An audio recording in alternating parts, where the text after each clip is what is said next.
You have to promote the film. నేను promotion అంటే ఒకటి, నేను అబద్ధాలను ప్రమోషన్ చేయను.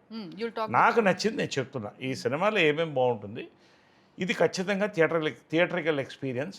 రండి, థియేటర్కి వచ్చి చూడండి. ఫిబ్రవరి 20న మా అమ్మ పుట్టినరోజు, నీ పుట్టినరోజు కూడా ఆ రోజున అనుకోకుండా అలా కుదిరింది. So we are very lucky to celebrate mother's birthday and your birthday on this film release. Yes. So okay, again I'm asking, what is the business? అది బిజినెస్ ఏంటంటే చెప్తాను ఇంటర్వ్యూ కానీ మనకి చెప్తాను. ఇంటర్వ్యూ ఎంట్లో చెప్తాను కదా. ఓకే, టెల్ మీ, ఎవరు business man అంటే, లైక్ దిస్ బిజినెస్ మ్యాన్ అంటే ఎవరు అని మీరు ఎవరిని అనుకుంటారు? అంటే నేనేం నమ్ముతానంటే, ఇప్పుడు గొప్ప యాక్టర్లు, గొప్ప లాయర్లు, గొప్ప బిజినెస్ మ్యాన్ అందరూ ఉంటారు, కానీ ఎథిక్స్ ఉండాలని నమ్ముతాను నాకు చాలా నచ్చిన ఇద్దరు బిజినెస్ మ్యాన్లు ఒకళ్ళు ఎవరంటే రతన్ టాటా, జేఆర్డి టాటా.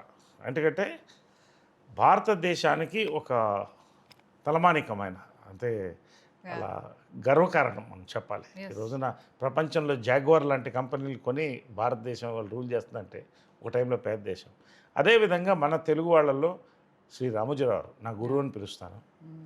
చిన్న ల్యాంబ్రెటా బండి మీద మొదలెట్టి ఆయన ఒక పేపర్ని సాధించి ఫస్ట్ టైం న్యూస్ ఎడిషన్స్ ఇచ్చి, దాని ద్వారా ప్రజలకి ఎంతమందికి అప్పట్లో గ్రామాల్లో కూర్చొని చదువుకునేవాళ్ళ, ఒకళ్ళు చదువుంటే 10 మంది వింటేవారు. ఆ టైం నుంచి ఈనాడుని పైకి లేచి, ఈనాడు టెలివిజన్, తర్వాత రామోజీ ఫిల్మ్ సిటీ, ఇవాళ ప్రపంచ ఖ్యాతి చెందినటువంటి రామోజీ ఫిల్మ్ సిటీ, ఇది మన తెలుగువాడు చేశాడా అని గర్వంగా ఉంటుంది.